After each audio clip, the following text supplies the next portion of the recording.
Ricardo Viveiros é autor de 50 livros em diferentes gêneros: poesia, história, artes, biografia, infanto-juvenis e reportagem. Atuou como repórter, editor, diretor de redação, âncora, comentarista político e econômico, articulista e correspondente internacional em jornais, revistas, emissoras de rádio e TV. Ricardo Viveiros é o nosso convidado do Cultura e Saber, que você confere agora. Ricardo, eu queria que você começasse. Primeiro, eu peço a licença de não lhe tratar como senhor, mas como você. Por favor, eu sou um jovem de 73 anos. Um jovem, realmente. Para a informalidade do que nós vamos falar, da importância da leitura, que é, para mim, eu relaciono a leitura sempre com um momento de descontração, sabe? Um momento de relaxar a mente, de alguma forma. Mas eu queria que você contasse como é que você começou a escrever livros, sendo um jornalista tão reconhecido e de uma carreira de tantas variações, de tantos veículos. Como é que o bichinho da literatura te pegou? Então, eu comecei há muito tempo, quase que concomitantemente com o trabalho de jornalista. Eu comecei muito jovem, naquele tempo era possível, eu tinha 17 anos quando fui trabalhar no primeiro jornal. E aprendi muito e continuo aprendendo até hoje, e a carreira, o destino fez com que eu tivesse uma trajetória atípica. Eu trabalhei em rádio, em jornal, em televisão, em revista e em agências de notícias. E isso foi bom porque eu aprendi, primeiro, que cada meio tem sua forma, seu estilo, sua linguagem. E depois que eles acabam se juntando na grande missão do jornalista, que é a informação. E a informação comprometida com a verdade. Eu comecei jovem escrevendo poesia, que é ficção.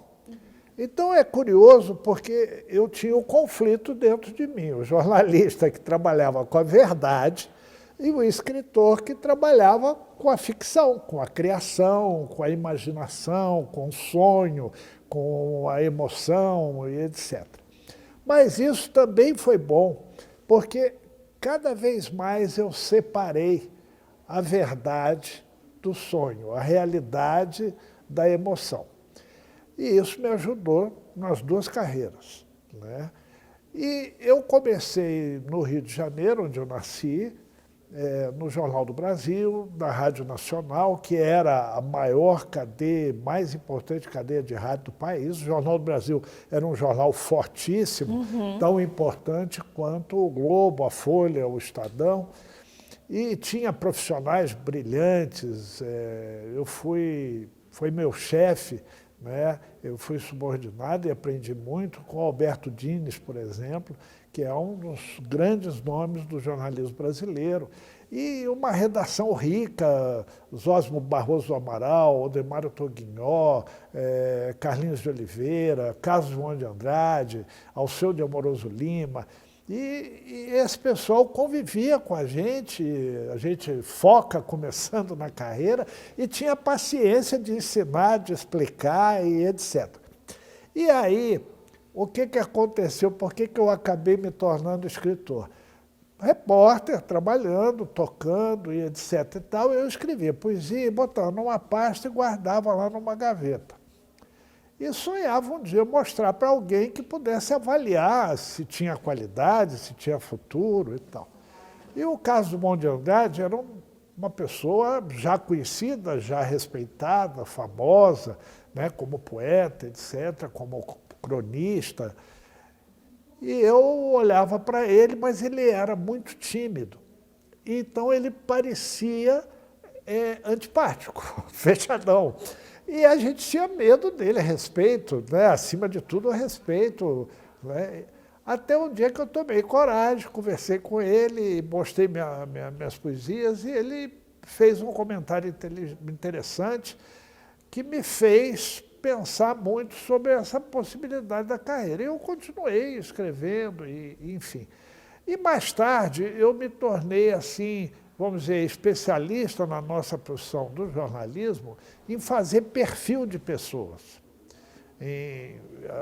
Antigamente tinha mais espaço, a gente fazia uma entrevista e fazia um perfilzão lá no começo da entrevista, quem é quem, por quê e tal. Antigamente a gente tinha as páginas amarelas da Folha, da Folha não, da Veja. Veja tem até hoje. Que é muito... digo antigamente porque era um acontecimento, quem está nas páginas dessa semana, né? Isso acabou se perdendo um pouco, né? Mas continue, por favor. Fazia esses perfis e tal. Daí, para escrever a primeira biografia, foi um pulo. E eu escrevi uma biografia muito interessante de um médico aqui do interior de São Paulo, mas que formou-se na Universidade Federal do Paraná e que tinha um espírito de preocupação social muito grande já naquela época, né?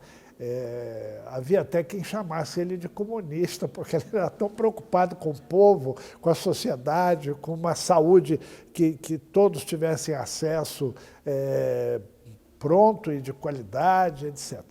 E aí eu escrevi a biografia dele e criei um estilo de escrever biografia. Quer dizer, às vezes a história da pessoa, por melhor que seja, só a história, não possa ser não tão muito interessante quanto você contextualizar dentro da história do mundo, dentro da história do país, da história do setor, e contando os fatos que interferiram naquela história, econômicos, sociais, políticos, enfim, científicos e tal. E esse meu estilo acabou se firmando e aparecendo muito a biografia. Repórter também garimpa, né? Investiga. E o trabalho de biografia é um trabalho de repórter / historiador, né? Então, a gente tem que pesquisar, a gente tem que entrevistar, a gente tem que apurar, a gente tem que levantar dados e informações, confirmar dados, informações, enfim. Então, eles foram convivendo, o poeta continuou, depois veio o autor de livros infantos juvenis, eu tenho alguns que, inclusive, me dão muita alegria, fazem muito sucesso. Vieram os livros sobre a história do Brasil, vieram os livros sobre a história da arte do Brasil, e aí, enfim, fui abrindo o leque, né? E esse livro, Memórias de um Tempo Obscuro, ele traz aí os últimos anos, mas ele não deixa de ser uma essência de tudo que eu vi, vivi, experimentei, acompanhei aqui no Brasil, no exterior. Eu tive a oportunidade de cobrir fatos relevantes, conflitos armados, enfim, momentos históricos. E aí tudo aquilo que eu captei, tudo aquilo que eu aprendi, tudo aquilo que eu ouvi de mais de 3.000 entrevistados de todo tipo, desde pessoas simples da população até presidentes da República, passando por cientistas, acadêmicos, artistas.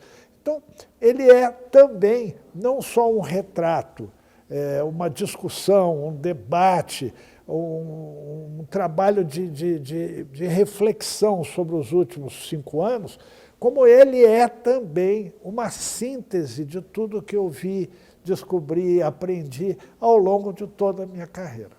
Isso é tão interessante, a gente já vamos fazer um salto aqui histórico para falar desse livro que é o Memórias do Tempo Obscuro, que é o mais recente do Ricardo, e que trata muito da questão da pandemia, que trata muito da questão do negacionismo que a gente teve ali durante algum tempo. Mas eu acho que é interessante a gente um documento como esse, para que a gente reflita sobre as nossas atitudes ao longo do processo, que foi um processo que a gente novo para todo mundo, novo para a ciência, novo para os médicos, novo para a população de um modo geral. A gente ouvia falar de uma determinada doença no jornal, tá bom. Não, agora não era só no jornal, era na nossa vida, né? E tentar driblar todas aquelas informações. E a gente acabou tendo um boom de informações, né? Conta um pouco como é que foi essa construção de um livro como esse, que é de uma complexidade de um momento como esse, até chegar a, de fato, eu quero chamar de documento, me permita, porque eu acho que a gente, tudo que for todo registro relacionado a esse período, a gente não tem como chamar de outra coisa. É um documento histórico. Como é que foi? Então, esse livro é o típico livro do repórter, típico livro daquele preocupado com a história, preocupado com fatos, não com versões dos fatos. Então, esse período da pandemia, a gente não deve olhar como uma coisa trágica apenas, que gerou 700 mil mortes, a infelicidade de várias pessoas. Há muita gente vive com sequela grave deixada pela pandemia. Agora, não foi só a pandemia, aí é que está. Foi um momento político conturbado, foi um momento de saúde pública conturbado, foi um momento de economia conturbada, foi um momento social conturbado. Então, como diz a molecada, né, tudo junto e misturado aconteceu nesse período. E esse livro são artigos que eu escrevi para a Folha de São Paulo e para o Estadão, e que depois foram republicados em jornais nos 26 estados do país e no Distrito Federal, capitais e interior, e fora também no exterior. Vários jornais, Áustria, Portugal, Itália, Rússia, China, Colômbia, Argentina, no Brasil, fora do Brasil, em vários países do mundo, também eles foram publicados em razão daquilo que se tratava. O quê? O que estava acontecendo no Brasil. E nessa confluência de coisas, na política, na economia, na sociologia, na ciência, e a questão da pandemia foi um fundo, foi um cenário para tudo isso. Então, esse momento conturbado é, como você diz, um documento histórico e que foi registrado aí na época de cada evento. Qual é o interessante? É você agora pegar o livro e rever coisas de 5 anos, 4 anos, 3 anos, 2 anos, 1 ano passado, fora da ebulição do momento, da emoção do momento, agora tranquilo, né, sem um envolvimento, e com informações que você não teve naquela época. Então você lê, reflete e diz, meu Deus, em que eu estava metido? O que me aconteceu? O que aconteceu para as pessoas que eu amava? O que aconteceu com o meu país? Por quê? E aí refletir para não a deixar acontecer de novo. Esse é o grande mérito de você relembrar o passado. O passado é sempre uma referência para você, no presente, desenhar o futuro melhor, sem os erros do passado, né? Ricardo, mas eu queria até que a gente colocasse ali uma outra questão dentro dessa conversa, que é a do próprio jornalismo. A gente sabe que durante essa cobertura que você falou, eu fiz artigos para a Folha, para o Estadão, que são grandes veículos brasileiros e que, se os seus textos não fossem tão bem reconhecidos, eles não estariam nesses jornais e em jornais do Brasil e do exterior, então isso é importante a gente destacar.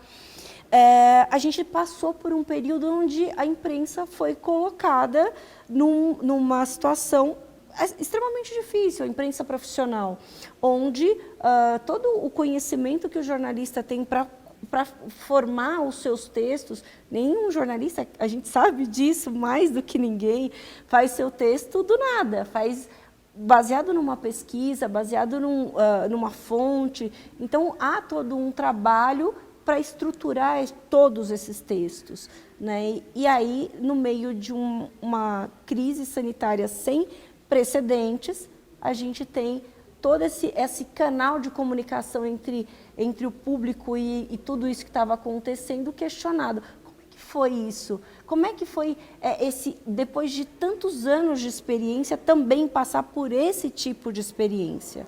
Então, primeiro, enfrentar uma situação atípica. E aí eu repito, atípica não só pela crise sanitária da Covid, mas atípica na política, na economia, no social, na cultura, na tecnologia, tudo acontecendo. Depois, a proliferação absurda das fake news. A luta em busca da verdade, do fato, não a versão do fato. Depois, a imprensa sendo agredida, desrespeitada, prestando serviço à sociedade, correndo risco de vida e sendo agredida, desrespeitada. Depois, fatos, a homofobia, né, a rejeição aos migrantes, aos indígenas, às mulheres, né, problemas do dia a dia que, na luta do nós contra eles, eles contra nós, a questão ideológica veio como um poder maior, né, ao invés do dia a dia. Ela é importante, mas ela é importante quando, seja qual for sua ideologia, você, parlamentar ou executivo, coloque em prática a serviço do povo. Nós estamos aqui na casa do povo, né? Então, quando as pessoas se distanciam da realidade e passam a viver um mundo fictício, onde o que importa é eu, não você é pior que eu penso isso, o que você pensa não é importante, isso foi uma coisa terrível. E aí levou o negacionismo, né? Olha, eu me lembro de um fato. Esse livro chama Memórias de um Tempo Obscuro. Você pensa assim, deve ser um livro pesado, um livro triste, um livro sombrio. Não! Aí você vai ler, vai morrer de rir. Tem os fatos engraçados, porque é a vida. A vida tem momentos de tristeza, momentos de alegria, momentos de ganhar, momentos de perder. Aí está a vida. Então aí você tem diversão, você tem emoção, você tem a discussão de fatos, a verdade, e fora daquele contexto, para você melhor refletir. Então, foi uma tarefa difícil. Você quer ver um negócio? Nós falamos aqui que alguns artigos foram publicados no exterior. Ligava o editor e perguntava para mim assim, Ricardo, o que é nhenhenhen? Vai explicar. Ligava o outro editor e dizia, Ricardo, o que é tchutchuca do Centrão? Aí ligava uma editora, uma senhora elegante, fina, editora de um grande jornal da Áustria, Ricardo, explique para mim o que é imbrochável. Aí eu expliquei. Ela virou e falou, não, eu sei que vocês são brincalhões, vocês brasileiros. Agora fala, o que é imbrochável? Eu falei, já acabei de explicar. Ela falou, mas não é possível. Era o presidente da República, no dia da pátria, com presidentes de outros países no palanque. E o que é mais grave, o povo gritava, imbrochável, imbrochável. Eu falei, pois é, mas é verdade. Então, explicar o Brasil, para nós, já é complicado. Você imagine para estrangeiro e de alguns países sérios, né, que levam a regra à risca e etc. Então, esse livro é um livro que, para mim, é muito difícil. Eu sou autor de 54 livros em gêneros diferentes. É igual filho, você perguntar qual que você gosta mais. Eu digo, não, todos são iguais, né? Claro que a gente tem uma preferência ou outra e tal, se me perguntar, tem livro que me deu mais alegria, tem livro que me deu mais trabalho, tem livro que eu levei 12 anos para escrever, né, pesquisando, indo buscar informação e tal. Agora, esse livro é um livro que me agrada muito, porque ele traz uma síntese não apenas dos últimos 5 anos, mas de tudo que eu vi na vida, como eu disse. Né? E faz refletir, provoca reflexão. Isso é muito interessante e, de novo, como um registro, um documento, porque tem também outras questões, como você mencionou, da questão das fake news, que é muito antagônico ao nosso trabalho de jornalista. A gente, quando a gente tem uma legislação que regulamenta o nosso trabalho, a gente tem regras a cumprir quando a gente publica um texto, a gente não faz absolutamente nada aleatoriamente. Então, em contrapartida, um texto não assinado, com todas aquelas referências duvidosas ou sem nenhuma referência, só tomando como base opinião para contrapor todo este trabalho feito, é muito complexo. E aí são muitos anos de jornalismo comparado, né, confrontado com essa situação. Então é muito interessante também nesse sentido, né? Foi um desafio. A cada momento de cada texto, né? E esse livro também é gostoso, porque você pode ler do fim para o começo, do começo para o meio, do meio para o começo, do meio para o fim, né? São histórias de cada momento, são retratos de cada fato, e como eu disse, vai ter hora que você ri, tem hora que você emociona, tem hora que você descobre. Algumas pessoas me ligam, me escrevem, me mandam mensagem. Nossa, eu não sabia isso. Tem um artigo que fala do polvo, não do povo, mas sim do polvo, o bicho. E a gente faz uma metáfora com os políticos, com os governantes, os parlamentares e tal. Pouca gente sabe, o polvo tem um cérebro naquela cabeça grande e tem um cérebro em cada pata. E os cérebros trabalham em harmonia com o cérebro principal. E aí tem um artigo que eu conto como é o polvo, como ele nasce, cresce, vive, e que o pessoal acha interessantíssimo, e faço essa analogia com os políticos que não se entendem, às vezes dentro do mesmo partido, né? Então, mas o projeto de lei foi o governador, a base do governador não votou, e o deputado tal, que é do partido tal, que é base, não votou e tal, né? Então, há uma desarmonia para o povo, né, diferente do que é a harmonia do cérebro do povo, os vários que trabalham em conjunto. Então, esse tipo de coisa é interessante porque você vai buscar o fato, faz a analogia do fato e faz com que a pessoa que está lendo reflita e diga assim, nossa, eu nunca tinha pensado nisso.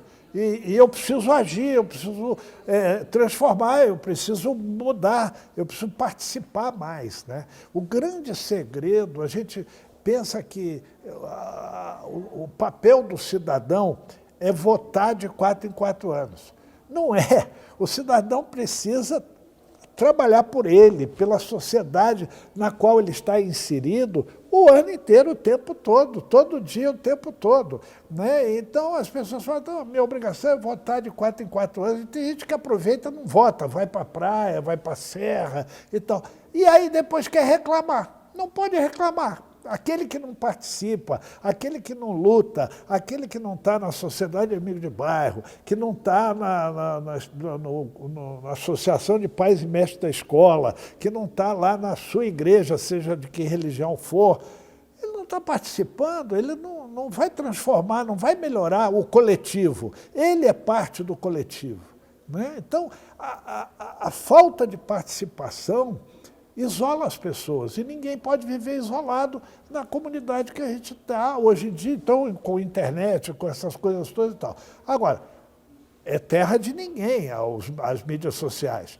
Então, né, o jornal, a rádio, a TV, a revista tem regra, tem lei, tem disciplina, contra e a favor. Agora, mídias sociais não, o sujeito inventa lá que sei lá, jiló batido com suco de laranja abaixa colesterol. E põe e vira verdade. E as pessoas reproduzem, repassam e tal. Não, tem que ter cuidado. Nós temos organismos da mídia para checar se a informação é ruim, é boa, é falsa, não é. E as pessoas irresponsavelmente acham interessante. E aqui, na nossa profissão, um conselho que também pune se há alguma irregularidade ali, se você não dá o direito ao contraditório. Então, tudo isso é importante. Agora, você falou de muitas coisas aqui que eu quero comentar, que é muito legal, porque, assim, você falou das emoções. Acho que esse período dos últimos 5 anos, a gente viveu um turbilhão que se traduz, né, de as emoções e todas as coisas que a gente enfrentou. Agora, com relação a isso que você falou mais recentemente sobre as pessoas acham que exercer a cidadania é ir lá e votar, isso é o mínimo e é tão pequenininho. Todos os dias a gente precisa ter um olhar para uma casa como essa, olhar para todas as outras casas legislativas e os outros ambientes de poder importantíssimo. E isso é interação, é uma interação importante para a população que paga impostos e para as pessoas que estão aqui de braços abertos, na maioria das vezes, para ouvir a população. Então, isso tem uma importância muito grande. E aí eu posso citar como exemplo o que aconteceu dentro desta casa na pandemia. Todos os deputados, todos, sem nenhuma exceção, se juntaram para reduzir os salários, reduzir custos, para ajudar a população do estado de São Paulo. Não tinha discussão partidária, não tinha discussão ideológica, tinha a necessidade da população em ter respiradores... Perdoe interromper. Olha que importante o que você está falando. Se deputados estaduais de São Paulo, de diferentes partidos, diferentes origens, diferentes ideologias, diferentes bandeiras, se uniram na tragédia, por que não se unem no tempo de paz para votar os interesses da mesma sociedade com a qual eles se preocuparam na pandemia? Porque aí é que está. As pessoas dizem assim, que bom que voltou ao normal. Qual normal? Antes da pandemia, a gente cometia erros. A pandemia nos educou. Você acabou de contar um exemplo, para não cometer erros. Ela educou para a união, para o respeito, para a solidariedade, para a generosidade. O pessoal ia botar o lixo na hora certa, dava boa noite para o lixeiro, passou a respeitar o sujeito que vem em casa para consertar uma coisa, porque se ele não viesse, o sujeito ia ficar sem aquilo. Né? E deu valor ao técnico, deu valor ao mais humilde, deu valor... ficaram sem a cozinheira. Vida, né? Deu valor à vida, aí é que tá, foi tomar vacina, fez a vovó tomar vacina e tal. Então, por que mudar? Qual o normal que você quer voltar? Eu não quero, eu quero... evoluir. Evoluir, eu quero ficar com tudo que eu aprendi da pandemia. Tudo de bom que a pandemia me ensinou. Foi uma tragédia? Foi. A gente perdeu pessoas? Perdeu. Agora, tudo na vida tem alguma contribuição, alguma coisa positiva. E eu vejo na tragédia da pandemia muita coisa positiva. O marido ajudou a mulher em casa, o filho tirava o lixo, o outro ajudava, aprendeu a cozinhar, a se virar, porque não podia vir a moça que estava...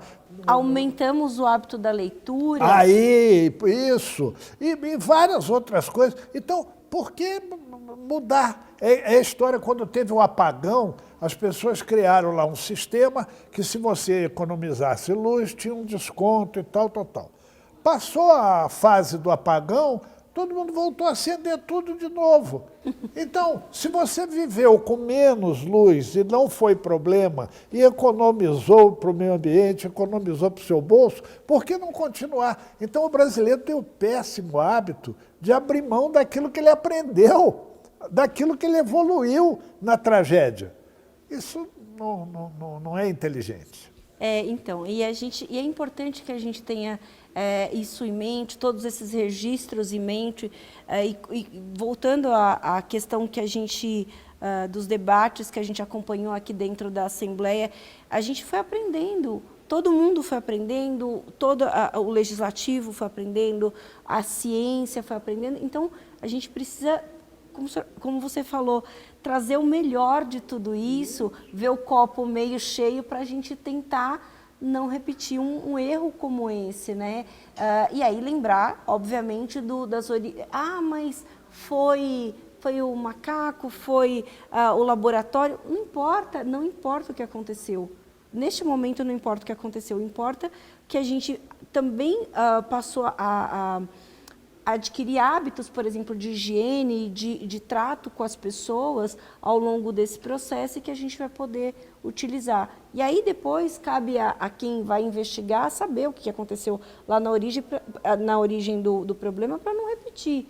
Ok, tudo bem, mas a gente tem que... Qual que é a nossa parte dessa história, né? O que nos cabe dessa história? Então, acho que é importante essa reflexão. Mas, falando dos outros filhos, não vamos esquecer dos outros filhos. Você falou que tem livros de vários gêneros. Fala um pouco desses demais filhos, aí para ninguém ficar com ciúmes. Não, perfeito. Eu tenho livros de poesia, eu tenho livros infantos juvenis. Um deles chama-se O Poeta e o Passarinho, é um livro de muito sucesso, está em várias reedições, foi premiado pelo Itaú Social, que é um trabalho muito importante na área da cultura, na área do desenvolvimento da educação. Tenho livros de biografias, tenho livros sobre arte, sobre história, né? Aqui está um deles. Esse livro, A Vila que Descobriu o Brasil, é um livro interessante que eu levei muitos anos escrevendo, pesquisando. Eu comecei na Espanha, fui a Portugal, vim para o Brasil Descobrimento, então Bahia, litoral do Rio, de São Paulo, enfim. É um livro que reconta a história do Brasil a partir de Santana de Parnaíba, essa cidade da Grande São Paulo, né? Que foi uma cidade mais importante que São Paulo no passado. E dali saíram as entradas e bandeiras que determinaram as fronteiras do Brasil. Se o Brasil é esse país continental, como as pessoas falam, deve muito ao que aconteceu em Santana de Parnaíba. E aí eu conto a história de Santana de Parnaíba, que é uma história muito interessante e que tem uma mulher, Susana Dias, como grande figura. Já naquele tempo, uma mulher importante, revolucionária, empreendedora, e que foi responsável, em boa parte, por esse processo de crescimento de nossas fronteiras a partir da cidade que ela comandou por um tempo, embora naquele tempo mulher não pudesse ter nada em nome dela, ser nada e tal, mas ela era muito forte. O padre José de Anchieta saía do pátio do colégio e ia montado numa mula até lá, levava dias para dar confissão e comunhão a Susana Dias. Tal era o respeito que ele tinha por ela. Olha só, e Santana de Parnaíba eu conheço, fui fazer um documentário lá, o meu documentário que concluiu o meu curso de jornalismo foi gravado em Santana de Parnaíba, em Pereira Barreto. A gente falou sobre o Rio Tietê, um olhar, né? Lançamos um olhar econômico sobre o Rio Tietê, mas é muito interessante a gente conhecer um pouco da cidade. Aqui está outro livro, esse Justiça Seja Feita, é a biografia do ministro Sidney Sanches, que era um menino pobre de Rincão, filho de um ferroviário humilde, e que um dia se encantou ao ver um juiz falando e disse, eu quero ser isso. E lutou, veio para São Paulo. Imagine que ele morava numa pensão muito ruim e tal, e dava aula para ganhar o dinheirinho dele e tudo, para poder estudar. E ele comprava gergelim no Mercado Central, jogava na água e bebia aquilo para encher e não ter fome. Encher a barriga e não ter fome, imagina. E chegou a ministro presidente do Supremo Tribunal Federal. Foi ele que, na época dele, caçou o Fernando Collor, né? Que agora voltou às manchetes e está aí condenado a 8 anos de prisão, etc. Esse livro é uma história bonita, bonita, bonita, um exemplo de vida. Interessante também, justamente por isso, pelo exemplo, muitas vezes meninos e meninas pobres da periferia não não veem um futuro, né? Acham que eu não tenho como sonhar algo além daqui. E sim, é possível, é muito possível. Essa é uma prova, né? Ah, sem dúvida. Olha, são 56 anos de profissão, entrevistando, apurando, investigando, cobrindo isso, cobrindo aquilo, etc. e tal. Se você perguntar quais são as grandes lições dessa carreira, dessa história, no Brasil e no exterior, eu fiquei 8 anos fora e tal, eu diria a você o seguinte: se há uma coisa que eu aprendi, é que qualquer pessoa pode qualquer coisa. A partir de jovem, então, mais ainda. O futuro de um jovem, ele é ilimitado. Agora, ele precisa querer. Ele precisa querer. E estudar, e investir nele próprio, em acreditar, ter sonhos e acreditar nos sonhos. E ter a certeza que você é capaz de transformar aquilo em realidade. E lutar para isso. Qualquer pessoa, olha, eu escrevi mais de 20 biografias. Eu tenho um livro que chama Todo Mundo Disse que Não Ia Dar Certo. Eu garimpei 20 histórias de homens e mulheres que eram pobres, simples, tiveram uma bela ideia, todo mundo disse que não ia dar certo, que é o título do livro, Sugestivo. E eles lutaram e ficaram milionários.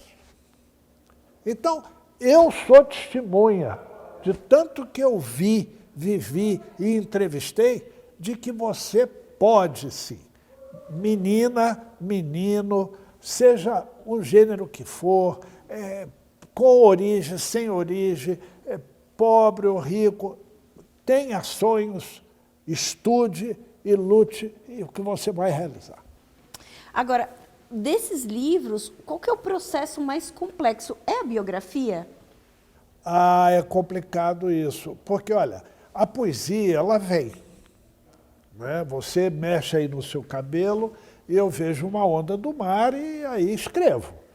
Né? A poesia vem com inspiração, né? Ela é puro sentimento, pura emoção. Né? Claro que tem uma técnica de construir o poema, seja um soneto, uma trova, uma quadra, versos alexandrinos e tal. Mas a inspiração vem, você depende dela. As histórias infantis são também inspirações, mas já há um compromisso pedagógico. Todos os meus livros infantis têm compromisso com uma mensagem. Então, eu tenho um livro que fala de perdas, eu tenho um livro que fala de bullying, eu tenho um livro que fala de defeito físico, Então, eles trazem uma mensagem, é uma responsabilidade. Escrever para divertir, para distrair, para fazer a criança sonhar, rir e tal, mas passando uma mensagem sempre, porque ele tem um caráter pedagógico, né? Uma preocupação com esse lado, porque você escreve para o adulto, você pega meu livro, lê e fala, não gostei, não concordo. Você tem informação, discernimento, instrução, cultura para politização, para recusar, rejeitar. A criança não, ela aceita tudo que vem. Do mais velho, do professor, do escritor, do pai, da mãe, do tio, da avó e tal. Então, tem que ter cuidado com o que fala para a criança. Então, é um processo, mas também com inspiração, mas mais elaborado. A biografia dá muito trabalho. De gente morta é mais fácil, mas de gente é mais fácil. De gente viva é complicado, né? Agora, tanto de gente morta como de gente viva, você tem que pesquisar a história da família, você tem que pesquisar o trabalho, toda a carreira, você tem que pesquisar muita coisa, pesquisa arquivos de órgãos públicos, arquivos de jornais, de revistas, arquivos da família, fotos, documentos e tal. E tem que ter cuidado, porque às vezes um filho, um genro, uma nora, um tio, um primo, diz, não, eu era o preferido, ele gostava mais de mim e tal. Então você tem que trabalhar um pouco também com a fogueira das vaidades, não do biografado, que geralmente é uma pessoa que é livre desse tipo de coisa, mas do entorno, o colega de trabalho, o amigo, o chefe, o subordinado, da carreira dele. Então o pessoal quer puxar um pouquinho a sardinha para valorizar a parte dele da história, né? Então tem que ter um cuidado danado para lidar com isso, para não aborrecer as pessoas, mas não correr o risco de fantasiar. A biografia é um trabalho de jornalista e de historiador, portanto, tem compromisso com a verdade, não é ficção, é uma história de vida, né? Seja de uma família, seja de uma pessoa, seja de uma cidade. Eu já escrevi biografia de cidade, a história da cidade. Santana de Parnaíba, Vinhedo, que é outra cidade aqui. Vinhedo, pouca gente sabe, era um bairro de Jundiaí, se independeu. E Vinhedo nasceu de uma história de amor, uma história bonita, não é? Eu escrevi essa história e tenho muito orgulho disso. Cidade basicamente formada por italianos, né? E havia uma moça muito bonita, de uma família, que trabalhava lá no plantio, na colheita da uva, né?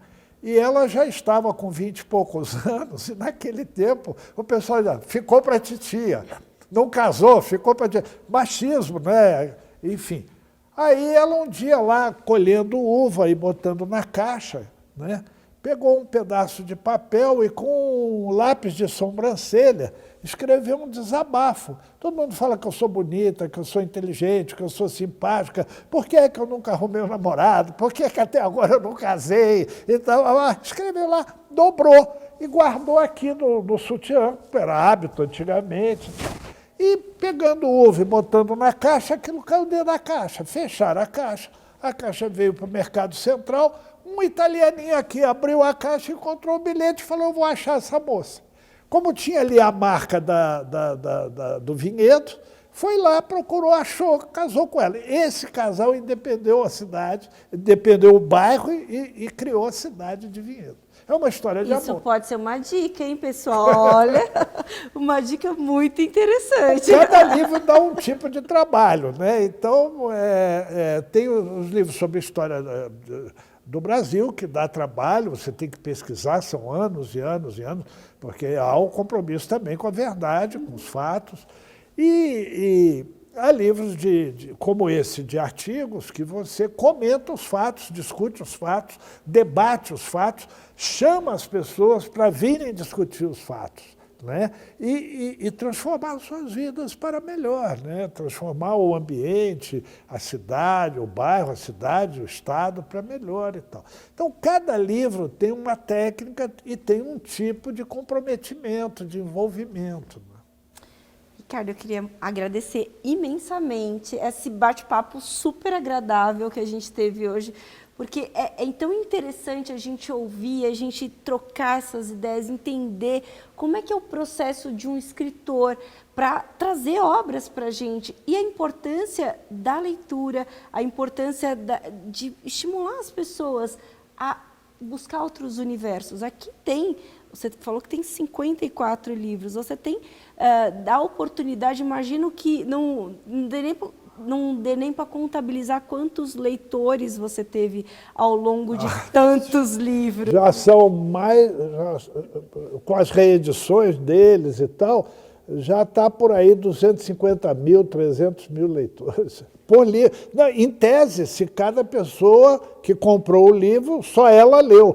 Mas você pode pensar que cada livro é lido por 4, 5 pessoas, fora os que estão em biblioteca, que você não tem controle. Então, isso vai a quase 1 milhão de pessoas. E aí, você me deu um gancho para falar da biblioteca aqui da Assembleia Legislativa, que está aqui no Palácio 9 de Julho, no 3º andar, aqui na Avenida Pedro Álvares Cabral, 201. Você pode vir até aqui, pegar um dos livros para consultar ou para levar emprestado, e aí você tem a oportunidade de entrar nesse universo também.